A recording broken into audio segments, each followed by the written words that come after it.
نحمده ونستغفره ونعوذ بالله من شرور انفسنا ومن سيئات اعمالنا من يهد الله فلا مضل له ومن يضلل فلا هادي له واشهد ان لا اله الا الله وحده لا شريك له واشهد ان محمدا عبده ورسوله اما بعد فاعوذ بالله من الشيطان الرجيم بسم الله الرحمن الرحيم يا ايها الذين امنوا اتقوا الله حق تقاته ولا تموتن الا وانتم مسلمون يا أيها الناس اتقوا ربكم الذي خلقكم من نفس واحدة وخلق منها زوجها وبث منهما رجالا كثيرا ونساء واتقوا الله الذي تساءلون به والأرحام إن الله كان عليكم رقيبا يا أيها الذين آمنوا اتقوا الله وقولوا قولا سديدا يصلح لكم أعمالكم ويغفر لكم ذنوبكم ومن يطع الله ورسوله فقد فاز فوزا عظيما اللهم صل على محمد وعلى آل محمد كما صليت على ابراهيم وعلى ال ابراهيم انك حميد مجيد اللهم بارك على محمد وعلى ال محمد كما باركت على ابراهيم وعلى ال ابراهيم انك حميد مجيد ربنا ظلمنا انفسنا وان لم تغفر لنا وترحمنا لنكونن من الخاسرين ربنا آتنا في الدنيا حسنة وفي الآخرة حسنة وقنا عذاب النار يا مقلب القلوب ثبت قلبي على دينك அன்பான சகோதரர்களே சகோதரிகளே, அருமையான ஒரு நாளிலே, ஜும்மாவுடைய நாளிலே அல்லாஹ்வுடைய உபதேசத்தையும் நபி ஸல்லல்லாஹுடைய வழிகாட்டுதலையும் அறிந்து அதன்படி செயல்படுவதற்காக நாம் எல்லாம் அமர்ந்திருக்கின்றோம். கேட்டவற்றை அதன்படி செயல்படுவதற்கு அல்லாஹ் தௌஃபீக் செய்வானாம். அன்பான சகோதர சகோதரிகளே, அழிந்து போன சமுதாயங்களும் நாம் பெற வேண்டிய படிப்பினைகள்.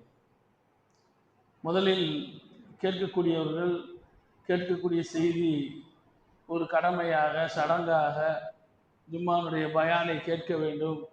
ஒட்டகம், மாடு, ஆடு, கோழி, முட்டை போன்ற அந்த குர்பானிகளை அடைய வேண்டும் என்ற எண்ணம் மட்டும் இல்லாமல் என்ன செய்திகள் சொல்லப்படுகிறதோ அந்த செய்திகளை நாம் கொஞ்சம் கொஞ்சமாக நம்முடைய வாழ்விலே அமுல்படுத்தி அதன் மூலம் பிறரையும் நாம் வாழ வைக்கக்கூடியவராக மாற வேண்டும்.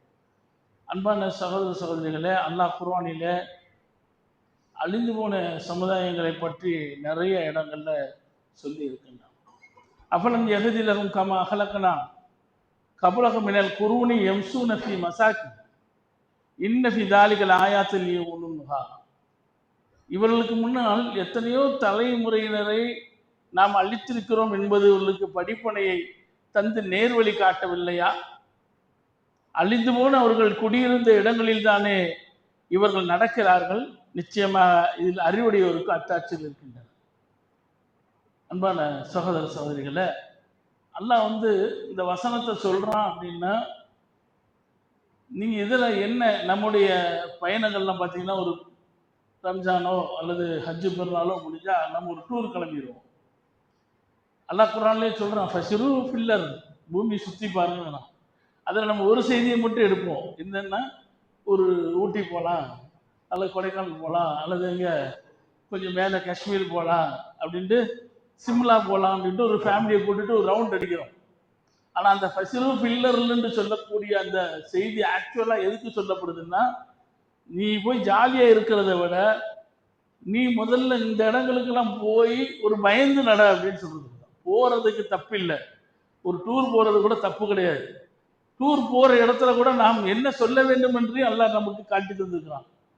ஒரு அழகான ஒரு இடங்களை பார்க்குறோம், அருவி ஃபால்ஸ் பார்க்குறோம், அல்லது ஒரு ஆறை பார்க்கிறோம், அல்லது மலைகளை பார்க்கிறோம் என்றாலும் கூட அல்லாஹ் சொல்லக்கூடிய வசனம் என்ன? ரப்பனா மா ஹலக்த ஹாதா பாத்திலன் சுப்ஹானக ஃபகினா அஸாபன்னார். அவர்கள் சொல்வார்கள் அல்லாஹ்வுடைய அத்தாட்சிகளை பார்த்துவிட்டு, யா அல்லாஹ், இதை நீ வீணுக்காக படைக்கவில்லை. எந்த இடத்துல அழகான அருவிகளையும் கடலையும் மலைகளையும் பார்க்கக்கூடிய இடத்திலும் கூத்து கும்மாளங்கள் போட்டு விடாமல், வரம்பு மீறி சென்று விடாமல், அல்லாஹ்வுடைய அத்தாட்சிகள் தானே என்ற எண்ணத்திலே அந்த இடத்திலே சொல்லுகிறார்கள், யா அல்லாஹ், இதை நீ வீணுக்கு படைக்கல, நீ தூய்மையானவன், சுப்ஹானல்லாஹ், ஃபகினா அஸாபன்னார். அந்த இடத்துலையும் நான் கேட்கிறேன், நரக நெருப்பை விட்டு உன்னிடம் பாதுகாவல் தேடுகிறேன். நீங்க மட்டும் இல்ல, உங்களுடைய குழந்தைகள், மனைவி, குடும்பமே சேர்ந்து சொல்ல வேண்டிய வார்த்தை. அந்த இடத்துல நான் வரம்பு மீறி போகாமல் அந்த இடத்திலும் அல்லாஹ்வை நினைவு கூற வேண்டும் என்றால் அல்லாஹ் சொல்லக்கூடிய ஃபசிரு ஃபில்லர் என்று என்ன சொல்லுகிறான்? போய் பாருங்க, அழிந்து போனவர்களை பற்றி பாருங்க.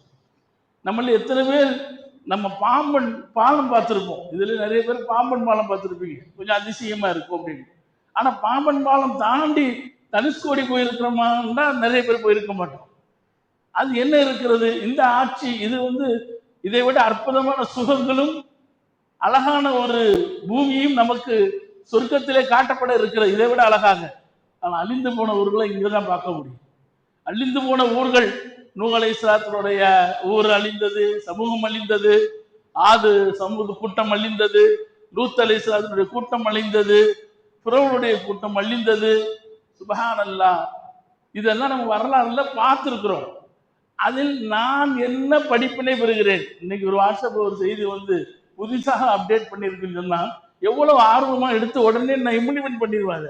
அது போட்டு பாமா, எனக்கு நல்லா இருக்கு, வருது, கரெக்ட். இப்படி இந்த உலகளாவிய விஷயங்கள்ல நான் என்ன செய்வேன்? என்ன அப்டேட் பண்ணிக்கிட்டே இருப்பேன். ஆனால் மறுமையினுடைய விஷயங்கள்ல நான் அதே அளவுக்கே உட்கார்ந்து கொண்டிருக்கேன். அதை பற்றியான கவலைகளே இல்லாமல் அதை பற்றி நல்ல ஒரு அழுது வடிப்போம். இன்னைக்குள்ள பேஷன் என்னன்னா, காசாவை பத்தி ஒரு செய்தி வருதுன்னு வச்சுக்கிறோம், உடனே ஒரு அழுகை, நமக்குள்ள கலக்கம், நமக்குள்ள ஒரு ஷேர் பண்ணி கொள்ளக்கூடிய செய்தி, துக்கம் விசாரித்துக் கொள்வது. அன்னைக்கு மதியம் ஒரு நல்ல ஒரு விருதுன்னு வைங்களேன், இந்த காசா மறந்து போய்விடும். காசாவை பற்றி கவலை நம்ம விட்டு போய்விடும். ஏனென்றால் நம்முடைய வாழ்வு இந்த உணவை சுற்றியும் வேடிக்கையை சுற்றியும் இந்த உலக வாழ்க்கையை சுற்றியுமே இருந்து கொண்டிருக்கக்கூடிய காரணங்களால், எல்லோரையும் சொல்லவில்லை, சிலர் அல்லாஹ்வை அஞ்சக்கூடியவர்களாக ஒவ்வொரு விஷயத்தையும் கவனமாக செயல்படக்கூடிய இந்த உலகத்திலும் நல்ல மனிதர்கள் இருக்கிறார்கள். ஆனால் பெரும்பாலும் நாம் எப்படி இருக்கிறோம் என்றால், இந்த உலகம்தான் வாழ்க்கை, இதுதான் என்ஜாய் பண்ணக்கூடிய ஒரு இடம், இந்த உலக வாழ்க்கைக்காக மற்றதை தள்ளிவிட வேண்டும். இது அப்படி இல்லை. ஒரு முகத்தை பற்றி ஒரு நல்ல வீட்டில் சொன்னாலும் கூட அபசமன் என்று சொல்லக்கூடிய சமூகத்துக்கு இடையில அல்லாஹ்வுடைய தூதர் ஒரு திருமணம் எந்த பயான் பண்ணாலும் அங்கேயும் முகத்தை என்ன செய்யறாங்க? ஞாபகப்படுத்தி சொல்றாங்க. ஒரு ஜும்மா பயான்ல கூட ஒலா தமூத்துன்ன இல்லா வாழ்ந்து முஸ்லிமும், நீங்க மரணிப்பதாக இருந்தால் முஸ்லீமாக மன்னித்துக் கொள்ளு. ஒரு அவசரம் கிடையாது. எதை நான் உள்வாங்கணும் என்றால், எனக்கு முன்னால் உள்ள சமதி குல்லுமன் அலைகாப்பான், எல்லா மனிதர்களும் மூத்தாதான் போறோம். அத்தனை பேர் சாகதான் போறோம். எப்படி சாக போறோம்? எதன் மூலமாக மரணம் நம்மை அழைக்க இருக்கிறது? முன் சென்றவருடைய மரணம் எப்படியெல்லாம் நடந்தது பார்த்துருக்கோம். நம்ம பல நபிமார்களுடைய வரலாறுகள் நமக்கு படிப்பினைகளுக்கு, நூஹ் அலைஹிஸ்ஸலாத்துடைய வரலாறாக இருக்கட்டும், லூத் அலைஹிஸ்ஸலாம், ஏன் அவனுடைய மனைவிமார்கள் நரபல்லாஹ் மதலில்லதீன கஃபரு இம்ராத்து லூத், லூத்துடைய அந்த மனைவிமார்கள் இருக்கார்களே, அவர்கள் தான் காஃபிர்களுக்கு ரோல் மாடல், அவர்கள் தான் காஃபிர்களுக்கு முன்மாதிரி.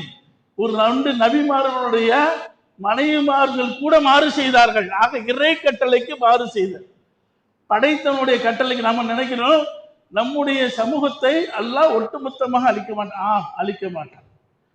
ஏனென்றால் அல்லாஹ்வுடைய தூதர் கேட்ட துவாக்களிலே, அல்லாஹ்விடத்தில் கேட்ட துவாக்களிலே அங்கீகரிக்கப்பட்ட ஒரு துவா என்னவென்றால், இந்த துவாவும் இன்னொன்று, இந்த உலகத்தினுடைய பூமி முழுக்க எனக்கு தொழுகை இடமாக்கிக்கொள், ஒரு சில இடங்களை தவிர அங்கீகரிக்கப்பட்டது. அதே போன்று இதுவும் அங்கீகரிக்கப்பட்டது. ஒட்டுமொத்தமாக இந்த சமூகத்தை நான் செய்ய மாட்டேன், முன்னால் உள்ள சமுதாயம் அழிக்கப்பட்டது போல அழிக்க மாட்டேன். ஆனா அங்கங்க அழிவுகள் நடக்கும். அங்கங்க மனிதன் இவ்வளவு தெரிஞ்ச ஒரு சுனாமி வரும் பொழுது ஒரு பயம் இருந்தது கொஞ்சம் மக்கள்கிட்ட, அதுக்கப்புறம் கொஞ்சம் கூட்டம் வந்தது. கொரோனா இருக்கும்போது கொஞ்சம் பயம் வந்தது, கொஞ்சம் கூட்டம் வந்தது. அதுக்கப்புறம் கொஞ்சம் பொருளாதாரம் ஓடிக்கிட்டே போறான் செல்வத்துக்கு பின்னால். அதுக்கப்புறம் அதை மறந்துடுறான். அவனுக்குள்ள அந்த அனர்த்தங்கள் எல்லாம் ஞாபகத்துக்கு வருவதில்லை, அதை பற்றி கவலையும் இல்லை. நம்ம எங்கே அழிக்க போகிறது என்ற அந்த பயம் இல்லாத ஒரு வாழ்வு, சுகந்தங்களை தேடி, ஹராமை தேடி, இறை கட்டளைகளுக்கு மாறு செய்வதை கொண்டிருக்கிறது. அன்பான சகோதரர், அல்லாஹ் இன்னுமே சொல்லுகிறான், லக்கது பஅத்னா ஃபீ குல்லி உம்மத்தி ரசூலன் அன் இஅ்புதுல்லாஹ வஜ்தனிபு தாகூத் ஃபமின்கும் மன் ஹதல்லாஹு வமின்கும் மன் ஹக்கத் அலைஹில் அலால ஃபஸ்ரு ஃபில்லர் ஃபந்துரு கைஃப கான ஆகிபத்துல் முகஜ்ஜின். மையாவே நாம் ஒவ்வொரு சமூகத்தாரிடத்திலும் அல்லாஹ்வை நீங்கள் வணங்குங்கள், சைத்தான்களை விட்டு நீங்கள் விலகி செல்லுங்கள், நம் தூதர்களை அனுப்பி வைத்தோம். எனவே அந்த சமூகத்தில் அல்லாஹ் நேர்வழி காட்டியவரும் இருக்கிறார்கள், வழிகேட விதிக்கப்பட்டவரும் இருக்கிறார்கள். ஆகவே நீங்கள் பூமியில் சுற்றுப்பயணம் செய்து பொய்யர்கள் முடிவு என்ன என்பதை நீங்கள் போய் பாருங்கள் என்று அல்லாஹ். கொஞ்சம் உங்களோட டூர்ல கொஞ்சத்தை இப்படியே கொஞ்சம் கொண்டுட்டு போங்க, உங்க பிள்ளைகளை கூட்டிட்டு போங்க, உங்க மனைவியை கூட்டிட்டு போங்க. ஆடம்பரமான வசதி வாய்ப்புகளை விரும்பக்கூடியவர்களாக இருக்கிறார்களா? பிரம்மாண்டமான வாழ்க்கை, நல்ல தீனும் நல்ல வாகனங்களும் வேண்டும் என்று ஆசைப்படக்கூடியவர்களாக இருந்தால், இதோ அங்கே அழிந்து போன அந்த நகரங்கள் இருக்கிறது, அங்கே நீங்கள் சென்று. இது அல்லாஹ்வுடைய வசனம். அது அல்லாஹ்வுடைய வசனத்தை நான் ஒரு முறையாவது என் குடும்பத்திற்கு செய்து காட்ட வேண்டும் அல்லவா? இந்த முறை என்னுடைய பயணம் எங்கே இருக்கிறது, எங்கே எல்லாம் இருக்கிறது. சமீப காலங்களில அழிந்து போன நகரங்களை பற்றி சின்ன ஒரு ஆய்வு பார்த்தால், முதல்ல நீங்க ஒரு டைட்டானிக்க எடுத்துக்கலாம். டைட்டானிக் கப்பல் உலகத்தினுடைய பெருமை, பணக்காரர்களுடைய பெருமை, ப்ரௌட் ஆஃப் ரிச் அப்படின்னு சொல்லக்கூடிய ஒரு பிரம்மாண்டமான டைட்டானிக் கப்பல் 1912ஆம் ஆண்டு ஏப்ரல் 15ஆம் தேதி இங்கிலாந்துல உள்ள, பிரிட்டன்ல உள்ள நார்த்தாம்ப்டன்ல இருந்து நியூயார்க், அமெரிக்காவில் உள்ள நியூயார்க்கு செல்லக்கூடிய கப்பல் பொறுக்கி எடுத்த மாதிரி ஏழைகள் கிடையாது, நடுத்தரவாதிகள் கிடையாது. இந்த உலகத்தை ஆசைப்படுறாங்கல்ல பெருமண்ட பணக்காரர்கள், ஏதாவது ஒரு வாட்ஸ்அப் ஒரு கப்பலை பார்த்தா, ஃபேஸ்புக்ல ஒரு சொகுசான கப்பலை பார்த்தா நான் இதுல போகணும்னு ஆசையா இருக்கு, ஒரு பெரிய பஃபையை பார்த்தா சாப்பிடணும்னு ஆசையா இருக்கு, இன்னும் பலகீனமானவர்கள் அழகான பெண்களோடு ஆட வேண்டும் என்று இருக்கிறது என்று நினைக்கக்கூடியவர்களை எல்லாம் ஒன்று திரட்டினான். நல்லா பியூரா அவர்களை மட்டும் ஒன்று திரட்டினான். அதில் போவது பெருமை என்று நினைத்தார்கள். அதில் போவது, பயணிப்பது பெருமை அப்படின்னு நினைத்த அந்த டைட்டானிக் படத்தை போய் பார்க்கலாம். நம்ம சொன்ன என்ன செய்வோம், உடனே டைட்டானிக் படத்தை வாட்ஸ்அப்ல ஓட்டி இறக்கி அது படத்தை பார்த்துட்டு வந்து பார்ப்பான். அதுக்கு சொல்லப்படலை. அந்த டைட்டானிக் உண்மையான அந்த கப்பல் கிட்டத்தட்ட ஒரு 16 அறைகள் இருக்கு. அது தண்ணீர் உள்ளே போகாது, தண்ணீர் உள்ள போக முடியாத அளவுக்கு கட்டப்பட்டது. சேஃப் போட்டுன்னு சொல்லுவாங்க, பாதுகாப்புக்கான அந்த போட்டு. அது 1-2 தான். ஏன்னா எங்க கப்பலை எதுவும் செய்யாது, எங்க கப்பலை எந்த பனிப்பாறையும் உடைக்காது. அவ்வளவு சேஃபா நாங்க வச்சிருக்கோண்டு பொறுக்கி எடுத்த 1500க்கு மேற்பட்ட மக்கள் அதுல பயணிக்கிறாங்க. சரியா 2:15 மணிக்கு, நைட்டு 2:15 மணிக்கு. ஆனா அல்லாஹ்வுடைய வேதனைகள்லாம் வர்றதே இந்த பிந்தி இரவுல தான் வரும். 2:15 மணிக்கு என்ன செய்யப்படுகிறது, அந்த கப்பல் ஒரு பெரிய பனிப்பாறையின் மீது மோதி உள்புகாத நீர் உள்புகாத அந்த ரூமுக்கெல்லாம் சென்று அதிலேயே மூழ்கடித்து நாசமாக்கி முடிஞ்சு. டைட்டானிக் கப்பல் மட்டுமல்ல, பொம்பே என்று சொல்லக்கூடிய இத்தாலியில POMPEII அடிச்சீங்கன்னா போதும், பொம்பே. அந்த பொம்பேங்கிறது இத்தாலியில உள்ள ஒரு சின்ன ஒரு தீவு. அந்த தீவு எப்படின்னா அதுக்கு வெளியில புக் பண்ணணும். எப்படி புக்கிங்? நன்றாக நம்ம கவனித்துக் கொள்ள, சொல்வது வரலாறு கதை அல்ல, நானும் நீங்களும் படிக்க வேண்டிய பாடம். அது பெண்ணாசை கொண்டவர்கள், நல்ல ஜாலியா வாழ வேண்டும் என்று ஆசைப்படுகிறவர்கள், மதுவின் பக்கம் அலைய கொண்டு ஆசைப்படக்கூடியவர்கள், ஜாலியா இருக்கணும், வரம்பு மீறி தொழுகை இல்லாமல் எல்லோரோடு கலந்து கூத்து போட வேண்டும் என்று நினைக்கிறவர்களுக்கு பொம்பே ஒரு அடையாளம். அந்த பொம்பே அதுல யாரு இங்க வெளியில புக் பண்ணிட்டு அதுக்கு பெருமண்ட அமௌண்ட், அந்த டைட்டானிக் இருக்க அதை தூக்கி சாப்பிடும். அந்த அளவுக்கு பணத்தை கொடுத்து அங்க உள்ள நுழையிறதுல இருந்து வெளியில வரைக்கும் உண்டான அமௌண்ட் கட்டணும். அது எல்லாமே அசிங்கம், எல்லாமே ஆபாசம், மது மாது கூத்து கும்மாளங்கள், இதை தேடித்தானே மக்கள் போறாங்க. என்னுடைய எண்ணம் அதுக்குத்தானே செல்கிறது. அதை பார்த்து அலைவாய்கிறது. பெண்ணை பார்த்தும், மதுவை பார்த்தும், பொருளாதாரத்தை பார்த்தும், ஆடம்பரத்தை பார்த்தும் என்னுடைய எண்ணம் அலைவாய்கிறது என்றால் உங்களுக்கு ஒட்டுமொத்த சமூகம் மட்டுமல்ல, நாமும் அழிக்கப்படுவோம், தனி மனிதனாக அழிக்கப்படுவோம். அன்பான சகோதரர்களே, அல்லாஹ் காப்பாற்ற வேண்டும். அந்த பொம்பே நகரத்திற்கு எல்லாம் முடிவு பண்ணிட்டு போறாங்க. போனா அங்க அவர்களுக்கு எல்லா வசதியும் செய்து கொடுக்கப்படுகிறது.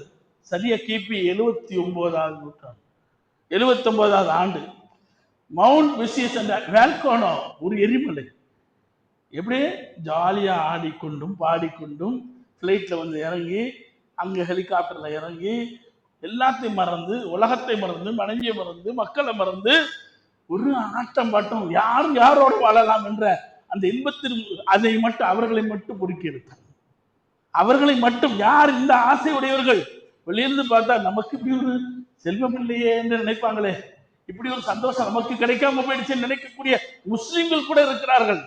அங்கே அவர்கள் அயர்ந்த நேரத்திலே அந்த வோல்கோனோ வெடித்து ஆகஸ்ட் மாசம் 24ஆம் தேதி கிபி 29 நடைபெற்றிருந்த சம்பவம் பலம் சம்பவம். என்ன நடந்துச்சு இப்ப போய் பார்த்தா என்ன நடக்குன்னு தெரியும். இப்ப ஃப்ரீ பண்றான், போலாம், எல்லாரும் போலாம். கூத்துக்குமான ஒரு பக்கம் நடக்கு, சும்மாவும் போலாம். பொம்பியை பார்த்தா என்ன நடக்குன்னா, அவர்கள் எந்த நிலையில் இருந்தார்களோ, கட்டி பிடித்த நிலையில், ஒரு பெண்ணோடு கட்டி பிடித்த நிலையில் இருந்தவர்கள் கட்டி பிடித்த நிலையிலே கல்லாகி போனார்கள். கல்லு. நான் அதை பார்க்க போனா எப்படி நினைக்கணும்? ஆச்சரியம். நம்முடைய வாழ்வுல நம்ம நினைக்க, நம்முடைய மனசு தத்தபி குத்துவாத்து ஷைத்தான் இன்னகளுக்கும் அதுவும் முபீன். உங்களுடைய மனோயிச்சை நீங்க பின்பற்றாதீங்க, மனசு சொல்றபடி எல்லாம் கேட்காதீங்க. மனசு தப்பானதைத்தான் சொல்லும், பாவத்தை தான் சொல்லும்.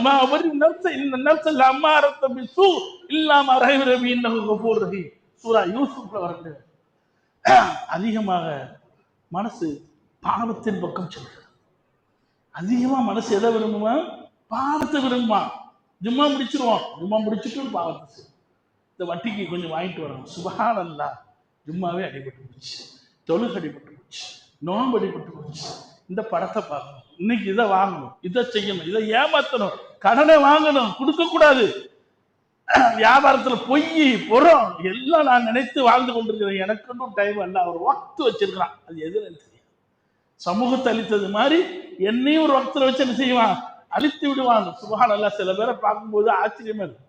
பிரம்மாண்டமாக வாழ்ந்தவர்கள், டாப்பாக வாழ்ந்தவர்கள், கையில் கால் இல்லை, ஒரு ஆக்சிடென்ட்ல கால் போச்சு, அதோடு எல்லாமே அழிந்து விட்டது. நல்லவரா கெட்டவரா? நபிகள் நாயகம் ஸல்லல்லாஹு அலைஹி வஸல்லம் கேட்கிறாங்க, யா ரசூலல்லாஹ், பாவிகள் அழிக்கப்படும் பொழுது நல்லவர்களுமா அழிக்கப்படுவார்கள்? எந்த இடத்தில் பாவங்கள் பெருத்து விட்டனோ, எந்த இடத்தில் பாவங்கள் பெருத்து விட்டனவோ அந்த இடத்திலே தீயவர்களோடு சேர்ந்து நல்லவர்களும் அழிந்து போவார்கள். ஆக எனக்கு வராது, என்னெல்லாம் எல்லாம் தொட மாட்டான், நான் ஒரு தக்குவாவாதி, நான் ரொம்ப அல்லாஹ்வுக்கு நன்மை செய்யக்கூடியவர் நினைத்தோம் என்றால் தப்பு. அது என்ன ஒரு செய்தி அல்லாஹ்வுடைய தூதர் சொல்றாங்க, அப்படி ஒரு காரியம் நடக்கும் பொழுது ஒரு மூமினானவன், ஒரு தக்குவாவாதி, முத்தக்கின் என்ன செய்ய வேண்டும்? ஒரு கப்பலை உதாரணமாக சொல்லுகிறார். அதில் மேல்தளம் கீழ்த்தளம், சஹீஹ் புகாரியில் இடம்பெற்றக்கூடிய சஹீஹான ஹதீஸ் அது. மேல்தளம் கீழ்த்தளம். மேல்தளத்தில் உள்ளவருக்கு தண்ணீர் மேலே இருக்கிறது, கீழ்த்தளத்தில் உள்ளவர்கள் ஏன் மேலே எடுக்க செல்ல வேண்டும் என்று கீழே ஓட்டை போட்டுக் கொள்ளுகிறார்கள். ஓட்டை போட்டால் என்ன ஆகும்? கப்பலிலே தண்ணீர் ஏறிவிடும். அது கீழ் உள்ளவர்களை மட்டுமல்ல, மேலே உள்ளவர்களையும் சேர்த்து அழித்து விடும். இதுதான் நம்பி, இதுக்குதான் அல்லாஹ்வுடைய தூதர் சொன்னாங்க, நீ பாவத்தை பார்த்து கொண்டிருந்தால், பாவத்தை கண்கூடாக கண்டு கொண்டிருந்தால், இன்னைக்கு சொல்றாங்க நாங்க தாய்லாந்து போறோம், அங்க போறோம், செனகல் போறோம், கம்பெனியில் அழைச்சிட்டு போறாங்க. ஆனா அவங்க என்ன பண்ணுவாங்க என்ன தெரியும்? நான் அதெல்லாம் செய்ய மாட்டேன். நீ குடிக்கிறவனோட தானே போற, நீ விபச்சாரம் பண்றவனோட தானே போற, உன்னால தடுக்க முடியவில்லை, உன் நண்பனாக இருக்கக்கூடாது, ஒன்று தடுத்து விடு, கையால் தடு, வாயால் தடு, அல்லது மனதால் வெறுத்து அதை விட்டு ஒதுங்கி விடு. கூட நிற்கக்கூடிய உனக்கும் அழிவுதான். நீ நின்ன உனக்கு அழிவுதான். இன்னொன்னு, தாவா செய்யவில்லை என்ற குற்றமும் உன்னால் பிடிக்கப்படும். அன்பான சகோதரர்களே, இதெல்லாம் அந்த பொம்பேல உள்ள அந்த செய்திகள் சுப்ஹானல்லாஹ் ஆச்சரியமானது. அதெல்லாம் பார்த்தா கல் அப்படியே இந்த சிற்பங்கள் மாதிரி இருக்கான். சிற்பங்கள் என்ன, சிற்பங்கள் இல்லை, கடைசி நொடியில் அவங்க எப்படி இருந்தார்களோ அப்படி அழிக்கப்பட்ட ஒரு சூழ்நிலை தான். அதே மாதிரி கிபி 500 நடந்த நம்ம தமிழ்நாட்டில் நடந்தது எது? காவிரி பூம்பட்டினம். சோழர்களுடைய துறைமுக நகரமாக இருந்த காவேரி பூம்பட்டினம் சுத்தமாக அழிக்கப்பட்டது. அதுவும் நல்ல வசதியாக இருந்த அந்த மக்கள், அந்த பகுதியில் உள்ளவங்க வசதியா இருந்தாங்க. அல்லாஹ் அழிச்சு, இதெல்லாம் நம்ம பார்வைக்கு தெரியலையே. நாம நாகூர் பக்கம், காரைக்கால் பக்கம் போவோம், பாண்டிச்சேரி போவோம், இந்த பக்கத்துல தான், காரைக்கால் பக்கத்துல தான் அந்த காவேரி பூம்பட்டினம் இருக்கு. அதை ஒரு பார்வை பார்த்துட்டு வர வேண்டியது. அது மட்டும் இல்லை, சொகுசான ஒரு மக்கள் வாழக்கூடிய ஊர், சொகுசான மக்கள். அந்த ஊருடைய கடைசி பிரசிடென்ட் யாரு தெரியுமா? அவர் ஒரு முஸ்லிம், நல்ல வசதியா இருந்தாங்க. அந்த ஊரை பார்த்தீங்கன்னா, அது அந்த சிதிலடைந்த அந்த ஊர்களுடைய எஞ்சிய பகுதிகள் இருக்கிறது, அதை பார்த்தால் தெரியும் அவர் எப்படி வாழ்ந்திருப்பார் என்று. அங்கே சென்றிருக்கும் பொழுது மிஞ்சிய ஒருவர் சொன்னார், உங்கள் ஊர், அதாவது எங்கள் ஊர் காயல் பட்டணம், காயல் பணத்துக்கு நாங்கள் தங்க கட்டிகளை உருக்கி கொண்டு வந்து வித்து விட்டு செல்வோம். எங்களுக்கு தங்க கட்டிகள் எப்படி வசதியா இருந்திருப்பாங்க, தங்க கட்டிகளை உருக்கி கொண்டுட்டு வந்து வித்துக்கிட்டு இருந்தோம். கடவுளுடைய நாட்டம் அழிந்து போனது.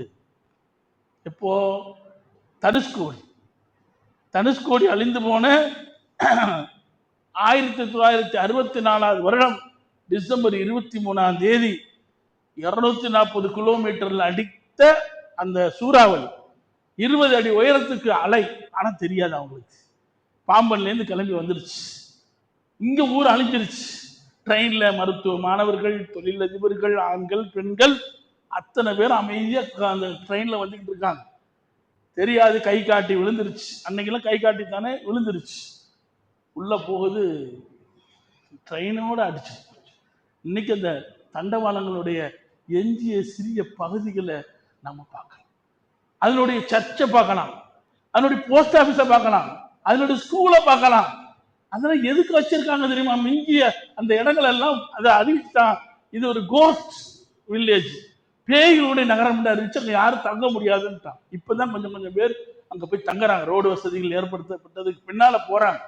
போய் பாருங்க, குழந்தைகளை, எங்க வீட்டுல குழந்தைகளுக்கு கூட்டு போய் காட்டும் பொழுது அதெல்லாம் அழுதுருச்சு. உன்ன மாதிரி ஓடிக்கிட்டு இருந்த குழந்தைங்க தான், ஸ்கூலுக்கு போன குழந்தைங்கலாம் அழிஞ்சு போச்சு.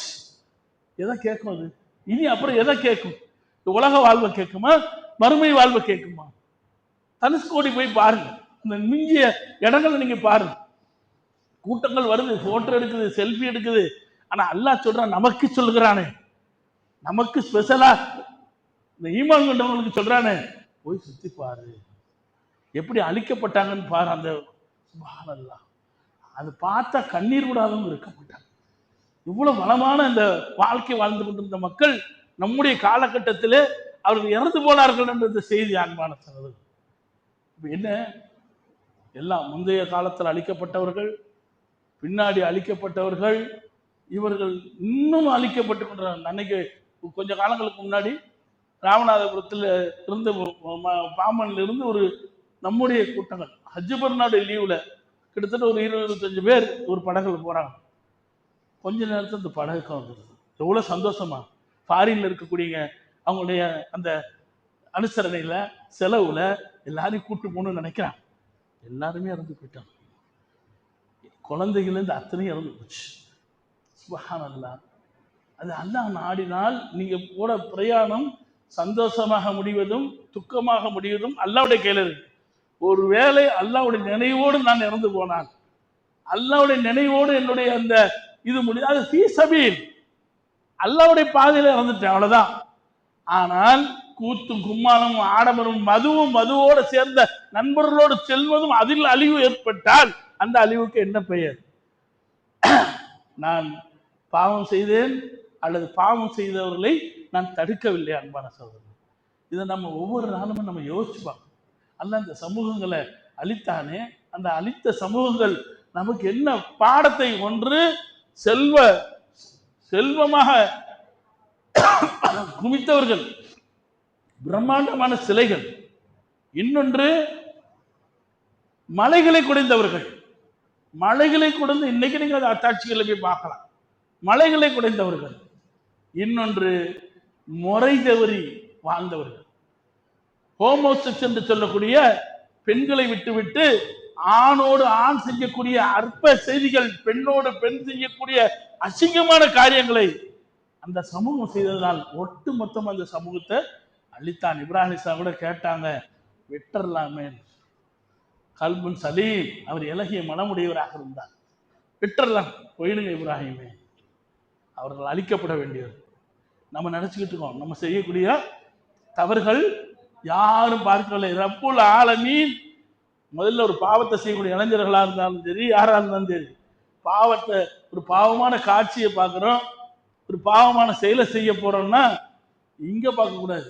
என் மனைவி பார்க்கிறாளா, என்னுடைய யாராவது பார்க்கறாங்களா, பின்ன யாராவது பார்க்கறாங்களா, முன்ன யாராவது பார்க்கறாங்களா, இல்ல, இது ரொம்ப என்ன பார்க்கிறான். ஹக்கத்து காத்தி, அல்லாஹ்வை அஞ்ச வேண்டிய முறைப்படி நீங்கள் அஞ்சு கொள்ளும். படைச்ச ரஹ்மான் உங்களை கண்காணித்துக் கொண்டிருக்கின்றான். எல்லா நேரங்களிலும், இருளிலும் பகலிலும், எல்லா நேரங்களிலும் அவன் என்னை பார்க்கிறானே என்று எண்ணத்தோட விலகிவிடுங்கள். விலகிறதுக்கு எத்தனையோ வாய்ப்பு சொல்றான் அல்ல. அது சொல்லிட்டு போங்க, அஸ்தோஃபிருல்லா சொல்லிட்டு போங்க, மாதெல்லாம் சொல்லுங்க. யாரெல்லாம் என்னை இந்த தீமையிலிருந்து காப்பாற்ற, என்னை அசிங்கமா அடிக்கடி எனக்கு சிந்தனை கெடுக்கிறது இந்த தீமை, மாதெல்லாம் அல்லாஹ் என்ன அடிச்சிருவானே. ஒருவேளை தவறு செய்துவிட்டால் அல்லாஹ் சொல்கிறான், அவர்களையும் இரையேற்ற முடியும் என்று சொல்றான். அவர்களும் இரையேற்ற முடியவர்கள் தாங்க. எப்படி தெரியுமா? பாவம் செய்யாதவர்கள் மட்டுமல்ல, சூரா ஆல இம்ரானிலே சொல்லும் பொழுது, அவர்கள் ஒரு மானக்கேடான காரியத்தை செய்து விட்டால் அவர்கள் அதை கண்டு வருந்துவார்கள், அல்லாஹ்விடத்திலே பாவ மன்னிப்பு தேடுவார்கள், அதை தரித்திருக்க மாட்டார், அந்த பாவத்தை இனி செய்ய மாட்டாங்க, அவனை இரையேற்ற முடியும் என்று அல்லாஹ் சொல்றான். அன்பான சகோதரர்களே, இதை முன்னாடியே ரப் என்னை பார்க்கிறான் என்ற எண்ணத்தோடு வாழக்கூடியவர்கள் இந்த மாதிரியான விஷயங்கள் இருந்து நகர்ந்து விடுவார்கள். அன்பான சகோதரர், ஆக அல்லாஹ் தஆலா நமக்கு அந்த விஷயங்கள்ல நமக்கு நிறைய இதே மாதிரி நிறைய ஊர்களை அல்லாஹ் இந்த கால சமூகத்திலையும் நம்ம என்ன செஞ்சுட்டு இருக்கோம், பார்த்துக்கிட்டு இருக்கோம். ஒரு ஒரு ஒரு சாதாரண கொசுவை கொண்டு, அந்த கொசு சாதாரண கொசு நசுக்குன்னா ரத்தம் வருமானு கூட தெரியாது, அப்படியான ஒரு கொசுவை கொண்டு ஒரு கொரோனாவே என்ன செஞ்சு கொண்டு வந்து ஒரு ஆட்டு விட்டான் பாருங்க, மக்களை அலற வச்சா பாருங்க. இப்போ இன்னொரு புதுசா நோய் எல்லாம் கேட்கறது, கொஞ்ச நாளைக்கு பயப்படுறது, கொஞ்ச நாளைக்கு பள்ளிக்கு வர்றது, கொஞ்ச நாள் ஒழுக்கமா வாடுறது, கொஞ்ச நாள் பாவத்தை விட்டு விலகிறது, அதுக்கப்புறம் மெல்ல மெல்லமா அந்த பாவம் நம்மை அழைத்து கொண்டு செல்லும். கொஞ்சம் கொஞ்சமா கொஞ்சம் நான் இன்று முகத்தாகி விடுவேன், இன்னைக்கு முகத்தாயிடுவேன், நைட்டு போயிடுவேன், அல்லாஹ்வும்ம பிஸ்மிகா அமூத்தொகையா, இப்படி நினைச்சுதான் நான் என் வாழ்க்கையை ஓட்டுறேன். காலையில் அல்ஹம்துலில்லாஹ் அல்லதி அஹ்யானா பாதமா அமாத்தனா வலைஹி நுஷூர், இந்த நாளை வச்சு வந்திருக்கேன். எனக்கு ஒரு கிஃப்ட். எத்தனை பேர் ஆக்சிடென்ட்ல தப்பிச்சிருக்கோம், எத்தனை பேர் பெருங்கொண்ட நோயிலையும் தப்பிச்சிருக்கோம், எத்தனை பேர் இது மாதிரியான விஷயங்கள் தப்பித்து செகண்ட் லைஃப் ஓடிக்கிட்டு இருக்கோம். இந்த செகண்ட் லைஃப் ஓடினவங்க என்ன நினைக்க தெரியுமா, என்ன அல்லாஹ் ஒரு தடவை சாகடிச்சு கொண்டு வந்திருக்கிறான், இனி அவனுக்காகத்தான் வாழும். எனக்கு இதுவரைக்கும் அது மாதிரி தராம இருக்கிறானே, அவங்களுக்கு நன்றி செலுத்தக்கூடிய மக்களாக நான் வாழ வேண்டும். என்ன பிரம்மாண்டமான விஷயங்கள் பிடிக்கல, பிடித்திராது ரஹ்மானே, தாங்க முடியாத அந்த செய்திகளை தந்தார். இது எனக்குள்ளாக இருக்க வேண்டும். அன்பான சகோதரர்களே, இதுக்கு தொடர்பு என்ன தெரியுமா உங்களுக்கு? இது ஒரு மயான கேட்போம், இன்னைக்கு கொஞ்சம் சார்ஜ் இருக்கிற மாதிரி, ஒரு வீட்டுக்கு போவோம், குழந்தை குட்டி வியாபாரம் போகணும்னு அப்படியே சேர்த்தா நம்ம அப்படியே எடுத்துட்டு விடுவோம். எவர் குர்ஆனோடு தொடர்போடு இருக்கிறார், எவர் இந்த குர்ஆனோடு தொடர்போடு இருக்கிறாரோ அவர் இதில் தப்பிச்சுக்கிறார். வெறும் குர்ஆன அரபியில் ஓதுறதுல மட்டுமல்ல, பொருள் இருந்துச்சு, அது எனக்கு என்ன சொல்கிறது, இது உள்ளத்தினுடைய அருமருந்து என்று சொல்லுகிறான். மனிதர்களுக்கான உள்ளத்தினுடைய அருமருந்து. இதை நான் படிக்கும்போது எனக்கு பயம் வரும் இல்லையா, படிக்கும்போது அந்த சிந்தனை வருமா இல்லையா? ஒரே ஒரு செய்தி, கேட் ஸ்டீவன் என்று சொல்லக்கூடிய மைக்கேல் ஜாக்சனுக்கு முந்தைய காலத்துல வாழ்ந்தவர், அதே மாதிரி ஆள். இவர் எப்படி இருந்தாரோ அப்படித்தான் இருந்தார். அவருக்கு செம ஜாலியான வாழ்க்கை. அவர் சர்ச்சுக்கு போறதுக்கு வருஷத்துல ஒரு நாள் போவாரு, டைமுக்கு போயிட்டு வந்துடுவார். அந்த அரை மணி நேரம் தான் அவருக்கு கடவுளுக்கு கொடுக்குற நேரம். மற்ற நேரங்கள்லாம் ஆடல் பாடல் கூத்து கும்மாளங்கள். திடீர்னு ஒரு உடல்நலம் சரியில்லை, படுத்துட்டார். படுத்ததும் பெண்ணுகளும் மதுக்களும் எல்லாத்தையும் அப்புறப்படுத்துங்கன்னாச்சு மருத்துவர்கள். அது இல்லாம வாழ்வே இல்லையே, நீ அது இருந்தா உன் வாழ்வே இருக்காது. டாக்டர் சொல்லிட்டாரு, அது இருந்தா நீ செத்துடுவேன். பைத்தியம் முடிச்சிச்சு. ஜெயிலில் இருக்கிறவங்களுக்கும் ஹாஸ்பிட்டலில் இருக்கிறவங்களுக்கும் சிந்தனை அதிகமாக இருக்கும். அதனாலதான் இந்த ரெண்டு இடத்துலையும் தாவா கொண்டு போறாங்க. ஜெயில இருந்து கொண்டு போனது எத்தனையோ பேர் பிரபலியமானவர்கள் இஸ்லாத்துக்கு வந்திருக்கிறாங்க. மருத்துவமனையில் தாவா செய்து பல பேர் இஸ்லாத்துக்கு வந்திருக்காங்க. ஏன்னா நேரம், சிந்திப்பதற்கான நேரம் அங்கு உண்டு. அந்த நேரத்தில் அவருடைய மதத்தை பற்றி ஆராய்கிறார். இல்லை, தௌராத் இல்லை, பகவத்கீதை இல்லை. அவர் கேட்கிற கேள்வி தான், நான் யார், யாரால வந்தேன், எங்க போறேன், என்னுடைய முடிவு என்ன? இந்த கேள்விக்கு அது பதில் சொல்லல. அவர் தூரத்துல சொந்தத்துல உள்ளவர் ஒரு குர்ஆனை கொடுக்குறார், படிக்கிறார். கேட்கறதுக்கு எல்லாம் விட கிடைக்கும். இன்ட்ரெஸ்டா இருக்கு, ரொம்ப இன்ட்ரெஸ்டா படிக்கிறார், நம்புறாரு.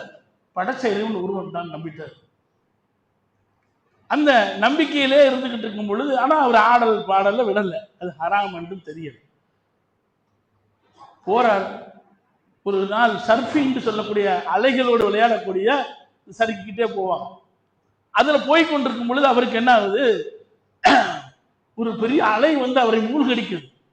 மூழ்கடித்த உடனே அவருக்கு முடியல, செத்து போட்டு அவ்வளவுதான் முடிஞ்சு போச்சு நினைச்சிட்டு சேமியா அல்லா அப்படிங்கிற அல்லாவை அப்பதான் முதல் முறையா கூப்பிடுறாரு. அல்லாவுடைய நாட்டம், அவர் பொழைச்சிட்டாரு, வந்துட்டாரு, மறுபடியும் ஜாலியா இருக்காரு. குர்ஆனை திரும்ப எடுக்கிறார். குர்ஆனை எடுத்து படிக்கும் பொழுது அதுல என்ன வசனம் இருக்கு தெரியுமா? அது அவருடைய வாழ்க்கையை புரட்டி போட்டது. ஒரு காஃபிருக்கு எப்படி ஒரு அலைகளிடையே அவர்கள் விளையாடி கொண்டிருப்பார்கள். அவர்கள் மகிழ்ச்சி அடைந்து கொண்டிருந்தவரை ஒரு அலை அவர்களை குறுக்கிடும் பொழுது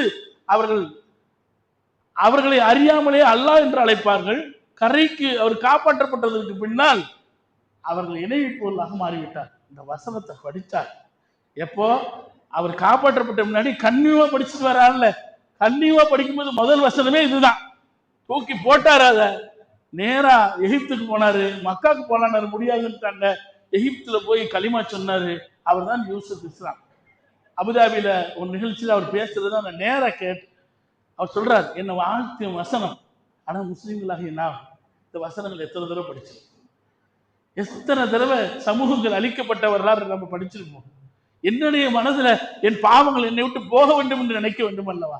நான் நிரந்தரமானவன் அல்ல, அல்ல மட்டும்தானே இருப்பான், அவனுடைய முகம் மட்டும்தானே இருக்கும். நான் சாகப்புறவன் தானே. ஒலா தம்முத்துன்ன இல்ல வாழ்ந்து முஸ்லீமாவே அன்று நீங்கள் மரணிக்காதீர்கள் என்று சொல்கிறானே.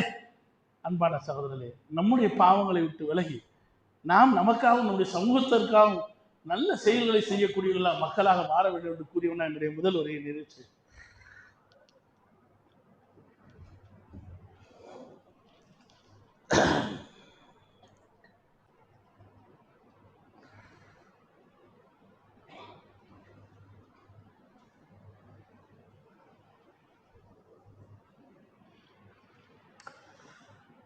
அல்ஹம்துலில்லாஹி ரப்பில் ஆலமீன் வஸ்ஸலாத்து வஸ்ஸலாமு அலா அஷ்ரஃபில் அன்பியா வல் முர்சலீன் அல்லாஹும்ம ஸல்லி அலா முஹம்மதின் வ அலி. அன்பான சகோதரர்களே, எந்த குறிப்பிட்ட ஒரு 7-8 விஷயங்களுக்குள்ளாகத்தான் நம்ம படிப்பினையே பெறணும். ஒன்று, இறைவனுக்கும் தூதருக்கும் முரண்பட்டு நடப்பது, அல்லாஹ்வுக்கும் அல்லாஹ்வுடைய தூதரும் சொன்ன வழிகளை விட்டு வெளியேறுவது, பாவமான காரியங்களை செய்து இணை வைப்பிலிருந்து எல்லாமே அதில் அடங்கும். இரண்டாவது காரணம், மார்க்கத்திலே தேவையில்லாத கேள்விகளை கேட்டுக்கொள்ள ஒரே சச்சரவு பண்ணிக்கிட்டு இருக்கு. ஒரே என்ன செய்யறது, அதை பத்தி சின்ன ஒவ்வொரு விஷயத்துக்கும் கருத்து வேறுபாடு வரும். கருத்து வேறுபாடு இஸ்லாத்தினுடைய ஒரு முக்கியமான அம்சம். ஆனால் எதை கேட்டாலும் கருத்து வேறுபாடு, எதை செஞ்சாலும் கருத்து வேறுபாடு. சின்ன சின்ன விஷயத்தை இது கூடுமா கூடாது, அது செய்யுமா, ஹலால் ஹராம் தெளிவானது, ஹலால் பையனா ஹராம் பையனா. ஆனா எல்லா விஷயத்தையும் இது கூடுமா ஏனென்றால் இவருக்கும் அறிவு பத்தாது, அவருக்கும் அறிவு பத்தாது. உடனே இவங்களா ஃபத்வா கொடுத்தன செஞ்சாங்க, முடிச்சிடறாங்க. அதே அல்லாஹ் கருத்து வேறுபாடு கொண்டு சமூகங்கள் அழிந்து போன ஒரு சமூகம் கருத்து வேறுபாடால் அழிந்து போனது. மூன்றாவது, மார்க்க வரம்புகளை மீறுது. மார்க்கம் என்ன வரம்புகளை விதிக்கின்றதோ அந்த விதிகளை விட்டு குறிப்பாக நபி ஸல்லல்லாஹு அலைஹி வஸல்லம் அந்த சௌரி எடுத்துக்கிட்டு காட்டாங்க. பெண்கள் முடிய வைக்கிறாங்களா, அதை காட்டினாங்க. இதுக்காக ஒரு சமூகம் அழிக்கப்பட்டது. இதுக்காக கூட ஒரு பனு இஸ்ராயீல் சமுதாயத்தில் ஒரு சமூகம் அழிக்கப்பட்டது. அப்ப பெண்கள் இன்னைக்கு எப்படி எல்லாம் நடக்கிறாங்க, சுப்ஹானல்லாஹ், ஆச்சரியமா போகும். அவர்கள் முகங்கள் வெளியே தெரிய ஆரம்பித்து விட்டன. அந்த சமையல் குறிப்பென்ற பேரிலே அல்லது வேறு பேர்களிலே தங்களுடைய முகங்களை காட்ட ஆரம்பித்து விட்டார்கள். அசிங்கம் பண்ண அதை அனுமதிக்கக்கூடிய கணவன் தந்தை யாரும் தடுப்பதாக இல்லை.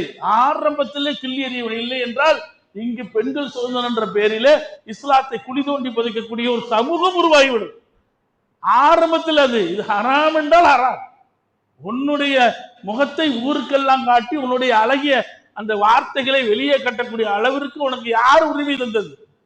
முகத்தை காட்டுறது அது ரெண்டாவது வெளியில். ஆனா உலகமே ரசிக்கக்கூடிய, இன்றைக்கு எதை பார்த்து ரசிப்பான்னு தெரியும். அந்த பெண்கள் ரோட்டுக்கு வந்து பேச ஆரம்பிச்சுட்டாங்க, பேட்டி கொடுக்க ஆரம்பிச்சுட்டாங்க, சுதந்திரம் பேச ஆரம்பிச்சுட்டாங்க. அமெரிக்கா நடந்த மாதிரி அவர்களே தொழுகை வைக்கிறார்கள், அவர்களே ஜும்மா பயம் பண்ணுகிறார்கள், அவர்களுக்கு ஃபர்தா தேவை இல்லை. இது மாதிரியான ஒரு சூழல் வந்துடும். அல்லாஹ்வுடைய தூதர் சொல்லக்கூடிய செய்தி தான், வரம்புகளை மீறாதீர்கள், சட்ட திட்டங்களில் சமரசம் செய்தல். காலத்துக்கு ஏற்ற மாதிரி புறவனுக்கு அஞ்சாத சமூகம், அபுலகமுக்கும் அபுஜஹலுக்கும் அஞ்சாத சமூகம், நாசமா போன இந்த நாட்டில் உள்ள சில தலைவர்களுக்கு அஞ்சு ஆச்சரியமாக இருக்கிறது. ஒரு ஒரு பெண்மணி சொன்னாங்க, தமிழ்நாட்டுக்கு வந்திருந்தாங்க, ரோஹிங்கியா அங்கே உள்ளவங்க வந்தாங்க, பர்மாவில் உள்ளவங்க. அவங்களுடைய வறுமையை பயன்படுத்தி, அவர் கேம்பில் இருக்காங்க சென்னையில், அந்த வறுமையை பயன்படுத்தி ஒரு கிறிஸ்துவ மிஷினரி அவங்களை அணுகிறாங்க. அன்னைக்கு என்ன கேட்குறாங்க, வாங்க சர்ச்சுக்கு உங்களுக்கு எல்லாமே செஞ்சு தரோம், நீங்கள் கொஞ்சம் அந்த அளவுக்கு இல்லாட்டாலும் ஓரளவு சந்தோஷமாக வாழ்றதுக்கு நாங்கள் எல்லாமே பண்ணித்தரோம் போது, அந்த அம்மா என்ன சொல்லிச்சு தெரியுமா, அந்த கஷ்டத்துலையும் இதை கொஞ்சம் அனுசரித்திருந்தால், நான் அந்த அங்குள்ள புத்த மதத்தோடு இருந்து வாழ்ந்திருந்தால் நாங்கள் எல்லா சுகத்தையும் அனுபவிச்சிருப்போம். எங்கள் ரப்புக்காக மார்க்கத்துக்காக அத்தனை விட்டு நாங்கள் வந்திருக்கோம், உங்களுடைய பணம் எனக்கு தேவை. நாங்கள் கஷ்டத்தில் இருந்தாலும் மார்க்கத்தை விட மாட்டோம் நினைக்கிறாங்களே, அந்த மாதிரியான ஒரு ஈமா நமக்கு இருக்க வேண்டும். அன்பான சோதரர், உலக இன்பங்கள் மீது மோகம் கொள்ளுதல், எதை பார்த்தாலும் வாங்குறது. முதல்ல அந்த நப்சை நான் என்ன செய்யணும், முதல்ல அடக்கணும். எது ஒரு செல்லை பார்த்தா, ஒரு காரை எனக்கு இருக்கிற கார் போதும், வாகனம் நல்லா இருக்கா போதும், என் செல்லு ஓகே, அது வந்து 4 வருஷம் ஓடும். வீடு நல்ல வீடு தேவைதான், ஏன்னா அல்லாஹ்வுடைய தூதர் வலியுறுத்துற ஒரு விஷயம், ஆடம்பரமான வீடு, மற்றவர்கள் பார்த்து ரசிக்கக்கூடிய லைட் ஹவுஸ் மாதிரியான வீடு, இந்த மாதிரி அல்மால் ஒல்வனும் சீரத்துல் ஹயாத் துன்யா ஒல் பாக்கியாத்து சாலிஹாத் ஹைர் இந்த ரப்பிக்கு தவாமும். என்ன சொல்றான்ல, இதெல்லாம் என்னது, இந்த குழந்தைங்களும் செல்வங்களும் இதெல்லாம் வெறும் அலங்காரம், நீ இதெல்லாம் ஏமாந்துறாது, சம்பாதிக்கிற தப்பு இல்லை, நல்லா சம்பாதி, தர்மம் பண்ணு, ஆடம்பரமா வாழணும், மற்றவங்க பார்த்து ரசிக்கிற மாதிரி என்னுடைய காரும் என்னுடைய வீடும் என் மனைவி கூட இருக்குன்னு நினைக்கிறோமே, அது தப்பு, அதுக்கு போகாது. அதனால ஒரு சமூகத்தை செஞ்சிருக்கான், அல்லாஹ் அழிச்சிருக்கான். அடுத்து விதியை பற்றி தர்க்கம் செய்தது. விதியை பத்தி பேசி பேசி பேசி கடைசியில் அல்லாஹ் இருக்கானா இல்லையாங்க ஒரு எண்ணத்து, ஒரு அளவு தான், அது முடிஞ்சு போச்சு. இந்த பூமியில நடக்கக்கூடிய எல்லா சம்பவங்களும் லவ்ஹுல் மஹ்ஃபூல் என்ற ஏட்டில் எழுதப்படாமல் இல்லை. நீங்கள் தவறி போன ஒன்றின் துக்கப்படாமல் இருப்பதற்காக, கிடைத்தவற்றின் மீது நீங்கள் சந்தோஷப்படாமல் இருப்பதற்காக நான் இதை தெரிவிக்கிறேன் என்று அல்லாஹ் சொல்கிறான். ஆக அந்த விதி விஷயத்துல, அடுத்து மார்க்க விஷயத்துல ஒரே குழப்பத்தை ஏற்படுத்திட்டே இருக்கு. புதுசு புதுசா வராங்க, புதுசு புதுசா என்னெல்லாமோ சொல்றாங்க, இந்த நோட்டு இதுங்கிறான், ஒருத்தர் அதுங்கிறான், ஒரு மலக்குமாறு கெமிக்கல்ங்கிறான், என்ன ஒரு புதுசு புதுசு, என்ன எங்கெந்த கத்துக்கிட்டு வராங்களோ தெரியல, எங்கிருந்து மார்க்கம் தெரியுது. ரொம்ப கவனமாக இருக்க வேண்டும். கல்வி அறிவு இல்லாதவரிடம் இந்த பொறுப்பை படைக்கப்படும் பொழுது மார்க்கத்தை அழிச்சிட்டு போயிடுவான். ரொம்ப கவனமாக நிதானமாக. அடுத்து கஞ்சத்தனத்தை மேற்கொள்ளுதல். கஞ்சத்தனம் ஒன்று குடும்பத்துக்கு கொடுக்க வேண்டிய ஹக்கு இருக்கு, உறவுகளுக்கு கொடுக்க வேண்டிய ஹக்கு இருக்கு, மார்க்கத்துக்கு செய்ய வேண்டிய ஹக்கு இருக்கு. இது எல்லாத்தையும் இல்லை, நான் சம்பாதிச்சது எனக்குத்தான் நினைக்கிறது. மௌத்தானா உங்க கூட ஒரு துணியை தவிர எந்த துணியும் வராது பாருங்க. அதை நீங்க கஞ்சத்தனத்தை விட்டுட்டு ஒரேடியா ஊதாரித்தனமா செலவழி, ரெண்டுக்கு நடுவுல உம்மத்த வசத்தம். மார்க்கம் சொல்லுது, கஞ்சன் என்றைக்குமே பிச்சைக்காரன், ஊதாரி நாளைய பிச்சைக்காரன். நாளைக்கு அவன் இன்னைக்கு செலவழிச்சிருவான், நாளைக்கு அவன் ஒண்ணு இருக்கான்னு திருடுவான், தப்பு செய்வான். இந்த அளவுகோல லிமிட்டா வச்சு இந்த மார்க்கு தானே நிறைய விஷயங்கள் இதில் இருக்கு. இருந்தாலும் சொல்லப்பட்ட விஷயங்களை மனசுல கவனத்துல கொண்டு அல்லாஹ் அழிவை எப்போ வேண்டாலும் தருவான் என்ற எண்ணத்தோடு இருந்து கொண்டு இருக்கக்கூடிய காலங்கள்ல நமக்காக அல்லாஹ் கொடுக்கக்கூடிய கிஃப்ட் அது கிரேஸ் பீரியட். இந்த கிரேஸ் பீரியட்ல நான் என்ன நல்ல செய்ய முடியுமோ அதை செய்ய வேண்டும். அந்த அழிக்கப்பட்ட சமூகம் போல என் சமூகம் அழிக்கப்படாது என்ற எண்ணத்தோடு வாழ்வோம். அல்லாஹ் அதுக்குண்டான தௌஃபீக் தருவானாக என்று கூறியவன் என்னுடைய உரையை நிறைவு செய்கிறேன். வாஹிதான் அல்ஹம்துலில்லாஹ்.